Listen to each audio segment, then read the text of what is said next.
What if there were no more farmers?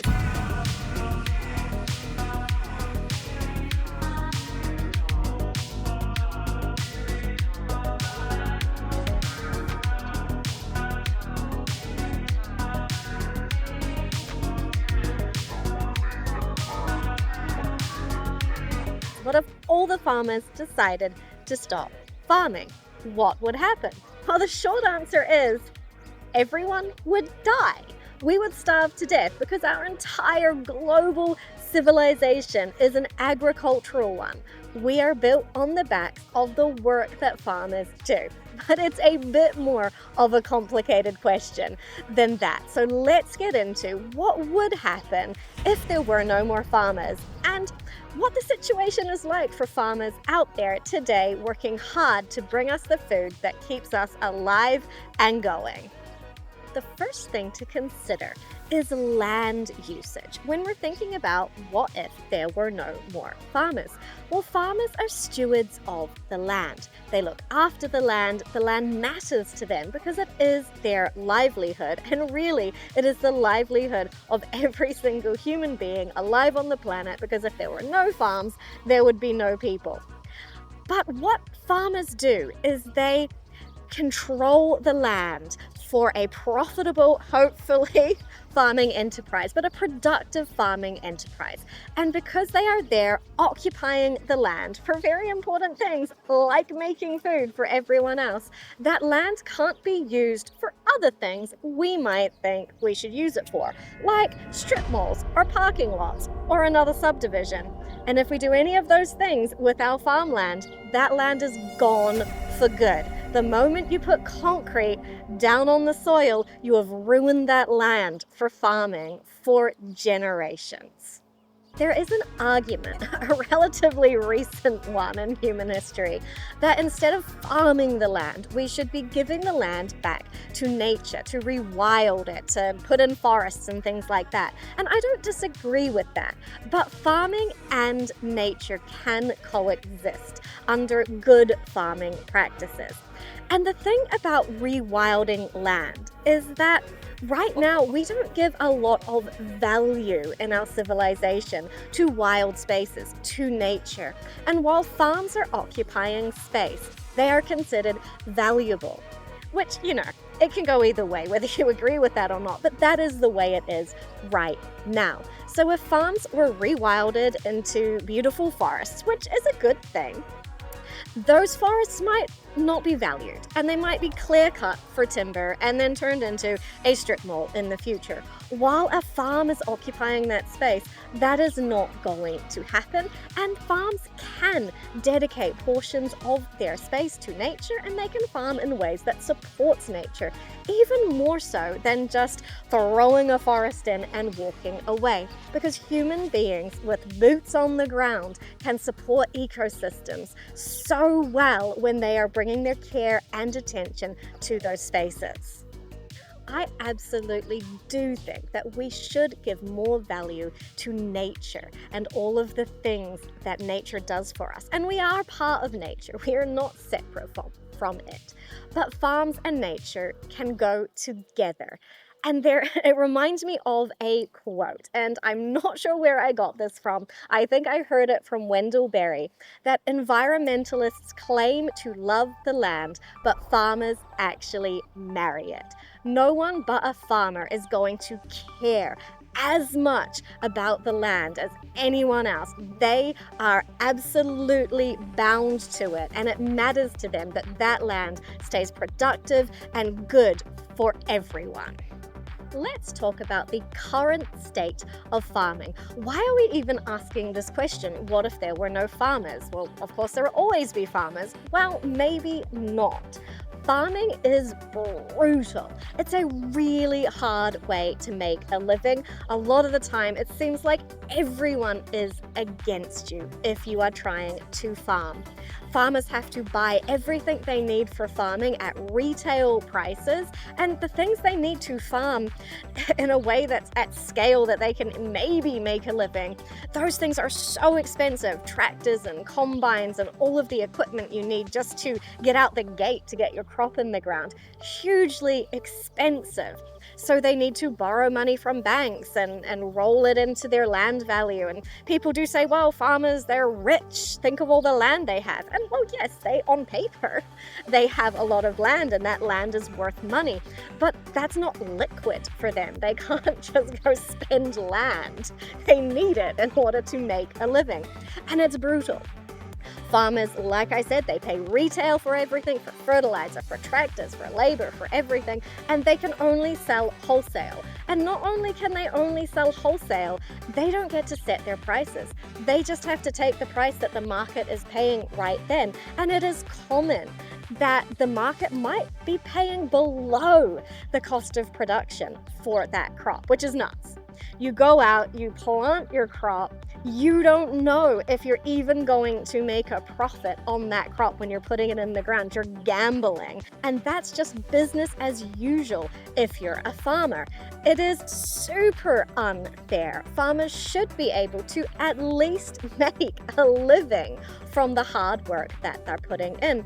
A lot of farmers don't even make minimum wage. A lot of farming families have to have members of the family working off the farm in order to bring in a steady cash income, because farming is so all over the place with your livelihood. You absolutely should be able to go out with confidence and plant your crops and know that you are going to be properly compensated for all that hard work. Nobody else would go to their job wondering if they're going to get paid and when. But we think that's okay for farmers to do. And I think that is not okay. A lot of our farmers in developed countries are getting kind of old. They're heading towards retirement age and they're not going to be able to keep farming for much longer.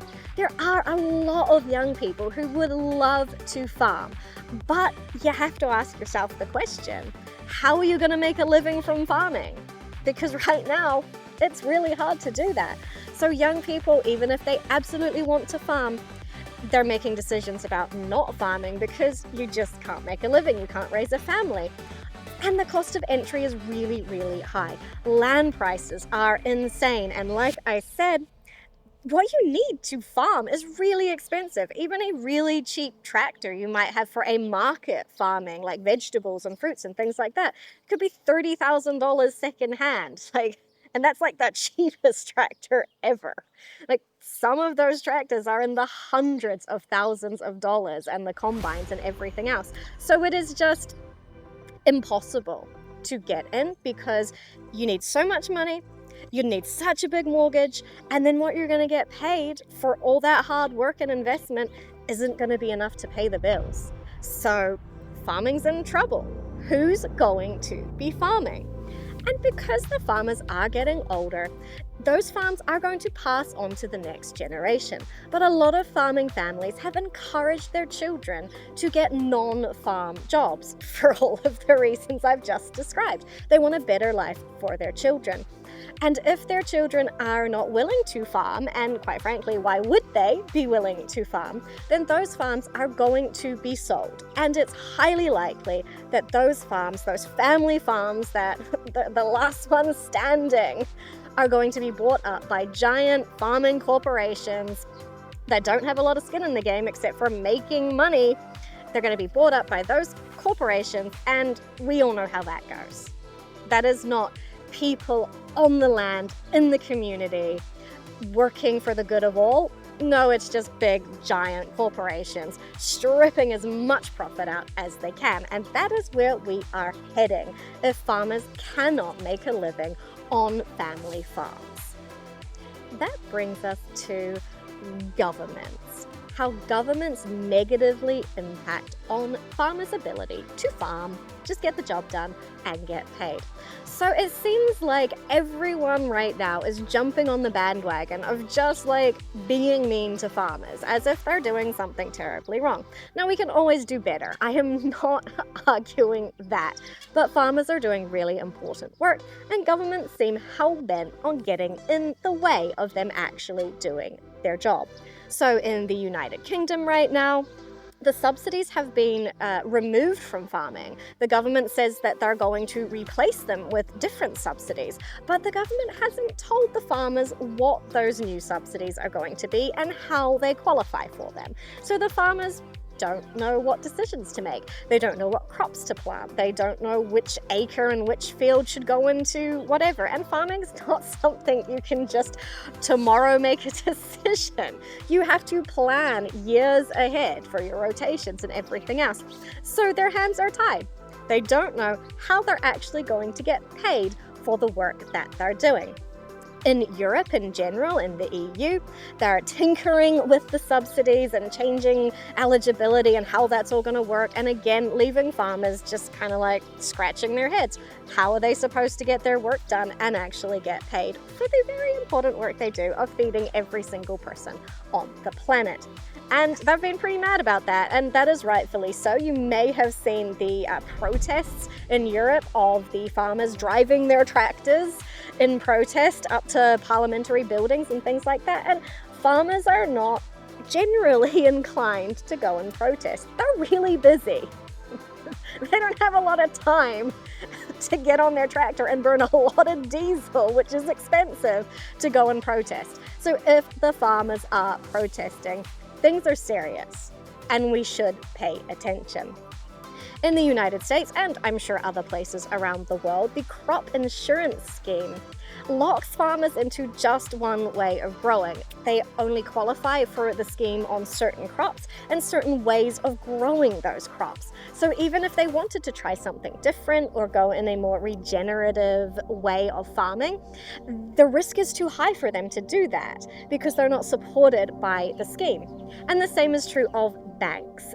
If the farmer needs to get a loan to fund a new way of doing things or a new crop, or, just it's expensive to farm, the banks are not likely to lend on people trying out-of-the-box ideas. They only want to lend on business as usual. And business as usual isn't working for us. It's not working for the farmers. It's not working for people who aren't farmers. It's not working for the environment. We need new solutions. And all of these regulations are getting in the way of farmers doing what they do best, what they want to do, which is look after the land, look after their families, and farm for hundreds of years across the generations. We're not letting them do that. And that is a pretty big problem. If we continue to make it so hard to start and continue farming, we are looking at a bleak future. There are so many brilliant people who want to dedicate their lives to the vocation of farming, but they can't for so many reasons. And we're going to lose those people, those brilliant people who want to do this for us, to other places, to other professions, to other careers, because they can make so much more money. They can provide for their families so much better doing literally anything else. If they have the wherewithal to put in the effort to farm, which is really hard. It is hard to be a farmer. If they have that dedication, they can take that dedication to any other sphere and they're gonna do fantastically. And we are losing those people because farming doesn't pay on any level. And that means that our farms, our food production, our food security is going to end up in the hands of multinational corporations who just want to profit, who don't care about the future for future generations, and they don't care about the environment or our health, no matter what they say. We know at this point what happens when giant corporations are providing us with any service that we actually need. So I don't think it's a good idea for us to let things get to that point. The future of farming and the future of farming is a massive topic, and I will do a video about that. But how I see it, The future of farming has to be smaller scale family farms where communities are together making food for their communities. That is the way it has to be. It's the way it's always been until recently. Everybody farmed, everyone was in a community, and everyone cared about what we were leaving for the next generation. We have to get back to that, or we are looking at a very bleak future. So what can you do about all of this? Well, these are big, systemic, complex issues that us as individuals can't do a whole lot about. And that is unfortunate, but we can do some things. We can care about where our food comes from. We can buy food directly from farmers so that we're paying them the price that they're asking. They're not having to take wholesale market prices. They can say, hey, this is fair compensation for the work that I've done, and we can say, that's fantastic. I will pay you for that food. So if you can buy directly from a farmer, please do so. And this is not an all or nothing thing. You could just pick one thing. You could just pick that I'm going to buy all of my vegetables from my local grower or all of my meat from a local producer. We're all gonna still end up at the supermarket. Like, this is just the world we live in. Don't think because you can't do all of the things all at once that doing small things doesn't make a difference. It does. It makes a huge difference to the individual farmers that you're buying your food from. We don't have to solve all of the world's problems. We can just make relationships with people in our community and make their lives a bit better by the choices that we are making with our money. And the other thing I would encourage everyone to do is grow some of your own food. I'm not saying all of it. Again, that's really hard. I mean, we've just done a whole video about how hard it is to be a farmer. But grow some of your own food. Pick something and try to grow everything that you might need of that one particular thing. And you'll learn skills, you'll have fun, and you will understand that growing food is really challenging. It's a lot of hard work, and that will allow you to see the value in buying directly from farmers who are doing their best to do the right thing. Because there is nothing like the flavor that you get from food that is grown well by yourself or by farmers that are really committed to growing food well. And the flavor is a signal for the nutrition that's in that food. Nutritious food tastes delicious, and that is good for us. It's good for our health and well-being. So everyone is winning here. So please buy directly from farmers where you can, buy locally as much as possible, and have a go growing some of your own food. These things matter. The small choices that you make every day, they matter and they add up. And together we can add all those small changes and decisions together and force the world into the direction that it needs to go.